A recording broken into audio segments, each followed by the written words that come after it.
Hi there and hello, my name is Connor. 今日の動画では Cybermilk-chanの Flesh について話してます。Cybermilk-chan is a singer and also occasional producer from Japan. My first exposure to her was from a compilation album from Nova back in, I believe, January, and I really liked how she sounded there. And because of that, I wanted to experience more of her work, and luckily for me, this came out about, I think, a few weeks ago. So I am pretty much right on with my timing there, I feel like. So right off the bat, I think this album just has absolutely fantastic production. Pretty much every song features a different producer. However, despite that, the whole project feels pretty cohesive. I think the standout producers on this project for me would probably be Telematic Visions, as well as CVN, and someone named Uris or Uris? I don't know how to pronounce that, but I feel like in general, everyone really makes really good use of the time they get on their own songs, and that is really nice to see because that doesn't always happen, and it is very rare for that to actually happen, I think. I think one of my favorite examples of the production on this album would be on the song called Mad Substance, which is produced by someone named Toilet Status. It is just crazy, it is wild, and it is so much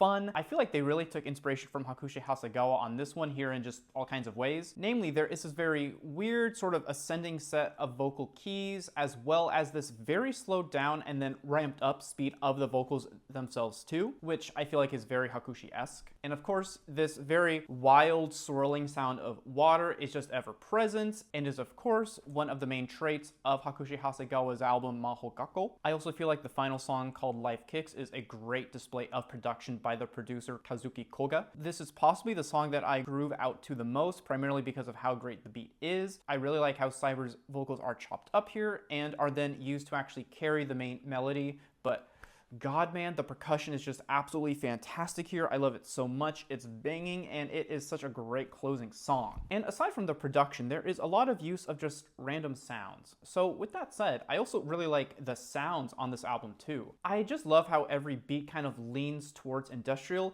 but not so much as to kind of spoil the fun house vibe that the whole album is mostly comprised of.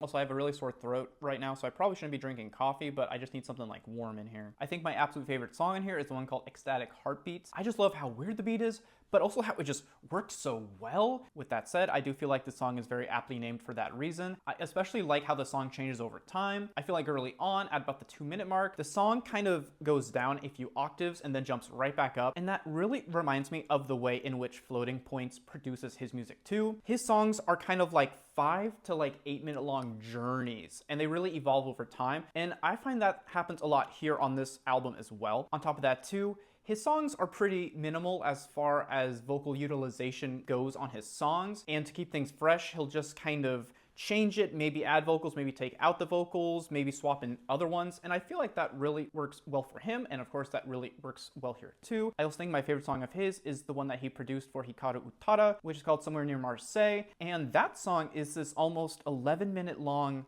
odyssey, and it just takes you places, and it's so cool. And so because of that, I find that that kind of works its way here on this album too, which of course, as I've just said, I love. I think the other song that is in contention for my favorite on this album is the one called Aqua Green. It almost sounds to me like it's sampling the song Strobo Lights by the band Supercar, but I can't really be sure since the vocals have had so much tampering done on them. It just really sounds like it's sampling that, though it could also just be an interpolation by Cybermilk-chan. I don't really know for sure. I can't really find any evidence of either way. However, despite that, love how this song sounds. I think for me, my favorite parts about this song are just the beat and the additional sounds, like this shimmering wave of synths that just washes through the left audio channel. It's so cool. It sounds so fantastic. I don't know why it's trapped on a house album, but I'm not going to complain. It's not really danceable, but God, I love how it sounds in my headphones. It is just wonderful. I also think that the drum break towards the end of the song is just a great way to kind of have it right out too. Perfect way to end it, I think, and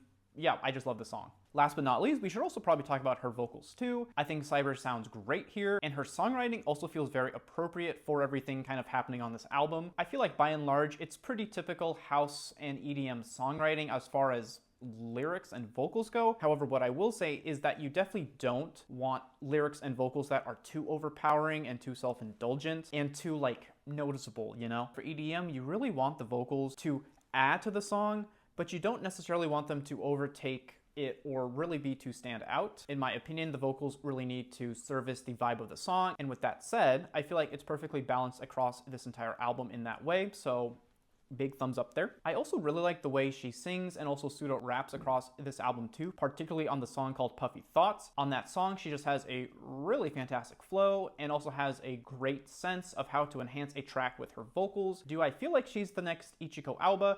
Probably not, but man, can she write some catchy house lyrics. Oh my god.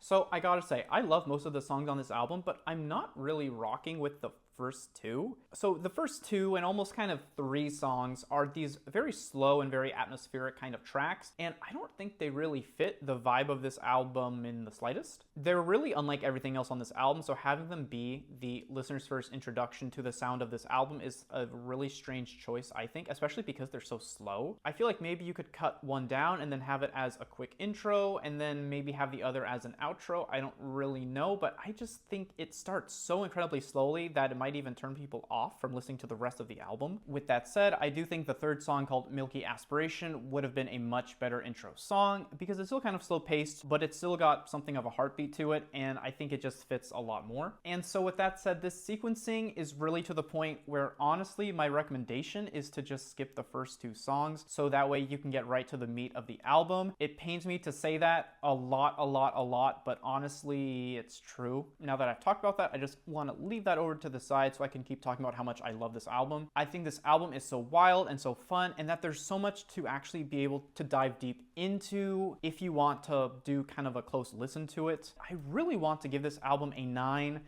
but with my issues with those first two songs, I just have to give it an 8, unfortunately. I think if you're not much of an EDM fan, but if you have any interest in electronic music at all, I think you'd really like this, especially if you like progressive electronic music. I think you'd love this a ton. And that's because, as I keep saying, this album features such fantastic production that it almost feels like a roller coaster ride with how much fun I'm having. And so let's say you are a fan of house or EDM music, I think this album is totally up your alley, and I think you'll have a personal rating pretty close to mine, if not higher, honestly. But yeah, that's what I got. This is an 8 out of 10. I'd love to give it a 9. Unfortunately, I can't, but I thought this was a fantastic album, and I'm having a lot of fun with it, and I think I'm going to continue having a lot of fun with it in the future too. I can't stop listening to it, and yeah, I just really hope that Cyber Milkchan comes out with more music soon, because I would love to dance to it, like I am already doing for this. Thank you for watching.